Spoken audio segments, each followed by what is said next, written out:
Hey guys, welcome to a new YouTube video. I've never done a video like this before. I posted a couple polls on my Twitter, Instagram, and Discord asking you guys what video you want to see from me next. And overwhelmingly, you guys wanted me to read Edgar Allan Poe. And I've never done like ASMR or anything like that. But I've been told that my voice is calming, so maybe this is a good route to go down. I don't know. I'm not really whispering. I'm just kind of talking at a more relaxed version of my normal voice. But yeah. Excuse all the ums. I'm already noticing it before post. Oh no. Okay. So yeah, we're gonna be reading Edgar Allan Poe. Please forgive me if I pronounce things wrong. English is my first language and only language, but I'm just never that good. I was never that good at English. Proof right there. So I'm gonna try my best. Also, reading out loud isn't my strong suit, but I have this book and I've been wanting to read it, and I am honestly the laziest reader, so maybe this will force me to read more books. I'm going to be reading Morella. With a feeling of deep yet most singular affection, I regarded my friend Morella. Thrown by accident into her society many years ago, my soul, from our first meeting, burned with fires it had never before known. But the fires were not of Eros, and bitter and tormenting to my spirit was the gradual conviction that I could no more define their unusual meaning or regulate their vague intensity. Yet we met, and fate bound us together at the altar, and I never spoke of passion nor thought of love. She, however, shunned society, and attaching herself to me alone rendered me happy. It is a happiness to wonder. It is a happiness to dream. Morella's erudition was profound. As I hoped to live, her talents were of no common order. Her powers of mind were gigantic. I felt this, and in many matters I became her pupil. I soon, however, found that perhaps on account of her Pressburg education, she placed before me a number of those mystical writings which are usually considered the mere dross of the early German literature. These, for what reason I could not imagine, were her favorite and constant study, and that, in process of time, they became my own, should be attributed to the simple but effectual influence of habit and example. In all this, I err not. My reason had little to do. My convictions, or I forget myself, were in no manner acted upon by the ideal, nor was my tincture of the mysticism which I read to be discovered, unless I am greatly mistaken, either in my deeds or in my thoughts. Persuaded of this, I abandoned myself implicitly to the guidance of my wife, and entered with an unflinching heart into the intricacies of her studies. And then, when poring over forbidden pages, I felt a forbidden spirit enkindling within me. Would Morella place her cold hand upon my own, and rake up from the ashes of a dead philosophy some low, singular words, whose strange meaning burned themselves in upon my memory? And then, hour after hour, I would linger by her side, and dwell upon the music of her voice, until, at length, its melody was tainted with terror, and there fell a shadow upon my soul, and I grew pale and shuddered inwardly at those two unearthly tones, and thus joy suddenly faded into horror, and the most beautiful became the most hideous, as Hinnom became Gehenna. It is unnecessary to state the exact character of those dissensions, which, growing out of the volumes I have mentioned, formed for so long a time almost the sole conversation of Morella and myself. By the learned in what might be termed theological morality, they will be readily conceived, and by the unlearned they would, at all events, be little understood.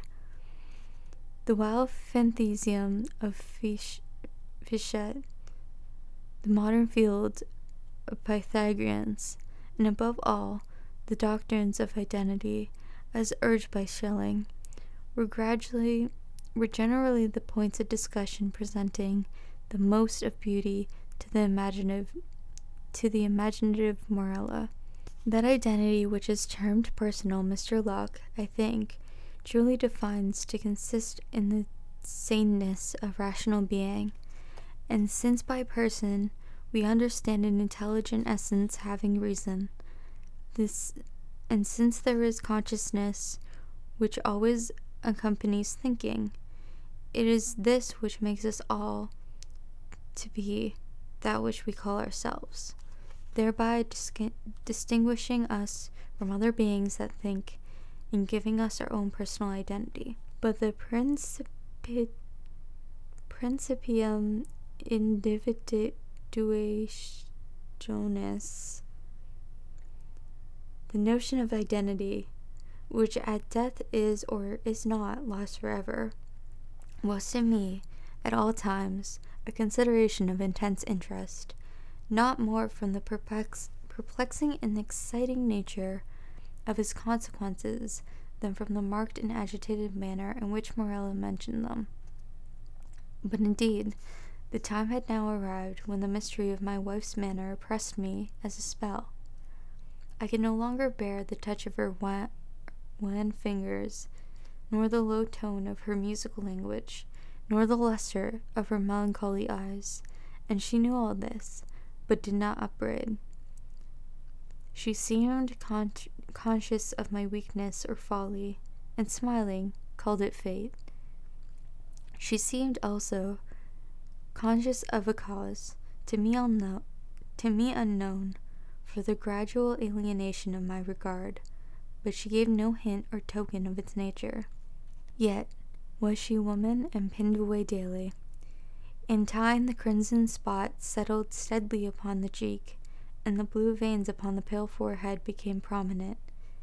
In one instant my nature melted into pity, but in the next I met the glance of her meaning eyes, and then my soul sickened and became giddy, with the giddiness of one who gazes downward into someone dreary and unfathomable abyss. Shall I then say that I longed with an earnest and consuming desire for the moment of Morella's decease? I did, but the fragile spirit clung to its tenement of clay for many days, for many weeks and irksome months, until my tortured nerves obtained the mastery over my mind, and I grew furious through delay, and with the heart of a friend cursed the days and the hours and the bitter moments which seemed to lengthen and lengthen as her gentle life declined, like shadows in the dying of the day. But one autumnal evening, when the winds lay still in heaven, Morella called me to her bedside. There was a dim mist over all the earth, and the warm glow upon the waters, and amid the rich October leaves of the forest, a rainbow from the firmament had surely fallen. "It is a day of days," she said, as I approached, "a day of all days, either to live or die. It is a fair day for the sons of earth and life, more fair for the daughters of heaven and death." I kissed her forehead, and she continued, "I am dying, yet shall I live. Morella, the days have never been when thou couldst love me, but her whom in life thou didst abhor, in death thou shalt adore. Morella, I repeat that I am dying, but within me is a pledge of that affection, how little, which thou didst feel for me, Morella, and when my spirit departs, shall the child live, thy child and mine, Morella's. But thy days shall be days of sorrow, that sorrow which is the most lasting of impressions, as the cypress is the most enduring of trees. For the hours of thy happiness are over, and joy is not gathered twice in a life, as the roses of Vastum twice in a year. Thou shalt no longer then play the Teian with time, but being ignorant of the myrtle and the vine, thou shalt bear about with thee thy shroud on the earth, as they do Mussulmen at Mecca. Morella, I cried, Morella, how knowest thou this? But she turned away her face upon the pillow, and the slight tremor coming over her limbs, she thus died, and I heard her voice no more.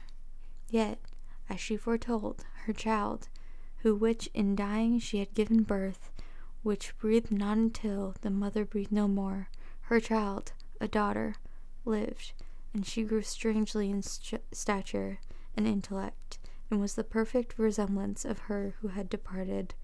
And I loved her with love more fervent than I believed possible to feel for any denizen of earth.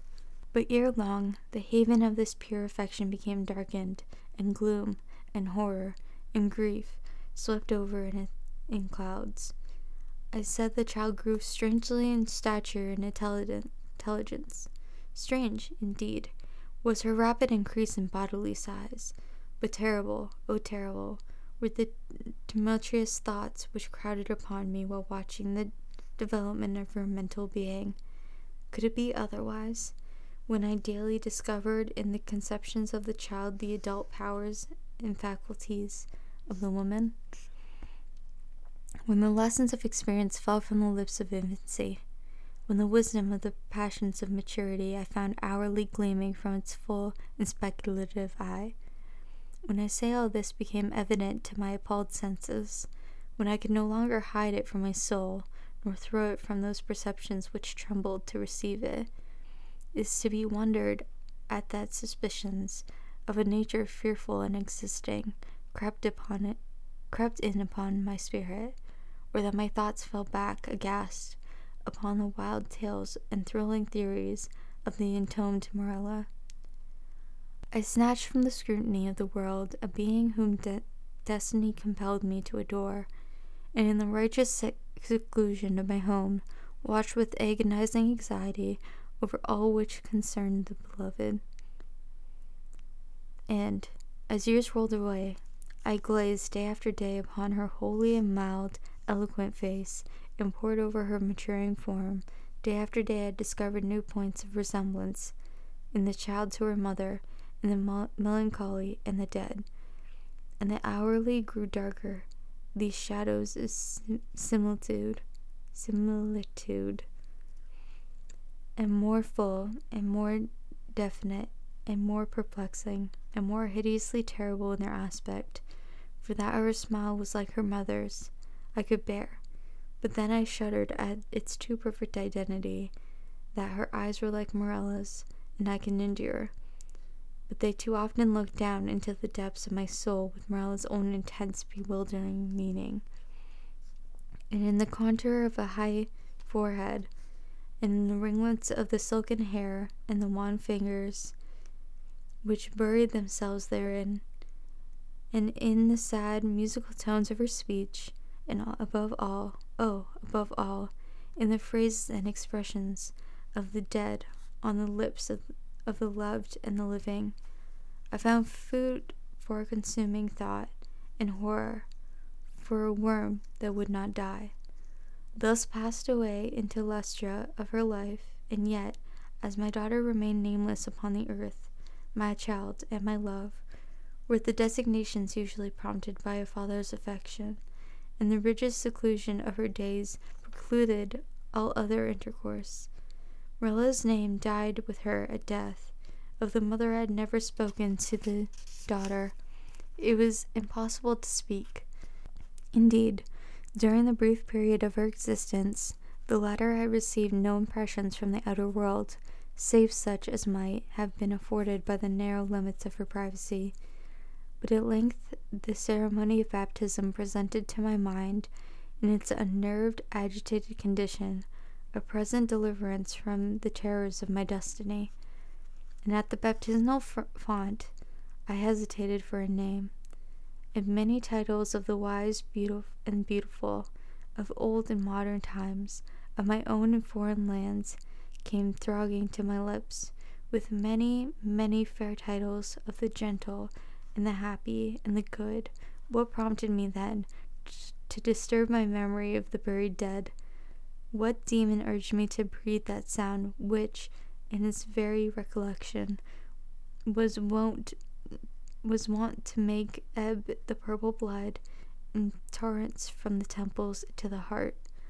What fiend spoke from the recesses of my soul, when amid those dim aisles, in the silence of the night, I whispered within the ears of the holy man the syllables, Marilla? What more than fiend convulsed the features of the child, and overspread them with hues of death, and starting at that scarcely audible sound, she turned her glassy eyes from the earth to heaven, and falling prostrate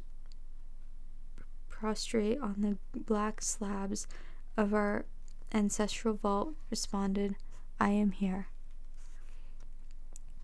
Distinct, coldly, calmly distinct, fell few simple sounds within my ear, and thence, like molten lead, rolled hissingly into my brain. Years may pass away, but the memory of that epoch never. Nor was I indeed ignorant of the flowers and the vine, but the hemlock and the cypress overshadowed me night and day, and I kept no reckoning of time or place. And the stars of my fate faded from heaven, and therefore the earth grew dark, and its figures passed by me, like flittering shadows, and among them I beheld only Marilla. The winds of the firmament breathed but one sound within my ears, and the ripples upon the sea murmured evermore, Marilla. But she died, and with my own hands I bore her to the tomb, and I laughed with a long and bitter laugh, as I found no traces of the first in the charnel where I laid the second, Marilla. That was fun. That was my third attempt at a story, so I'm glad that one worked out. Please excuse if I messed up words, but I wanted to read as through as possible, so I wasn't chopping this up a bunch. But yeah, I hope you enjoyed that. Let me know if you want more. There's a couple stories in here. I'm not sure which ones I'd be able to do because I need ones that are kind of shorter and aren't too complicated to read. But yeah, let me know if you want more Edgar Allan Poe, or if you want something else, or if this wasn't your jam. Make sure you check out my Twitter or Instagram for the next time I do a poll for what video to do next. Okay, thank you guys for joining, and I'll see you guys around. Check the description for all my links and all that. Alright,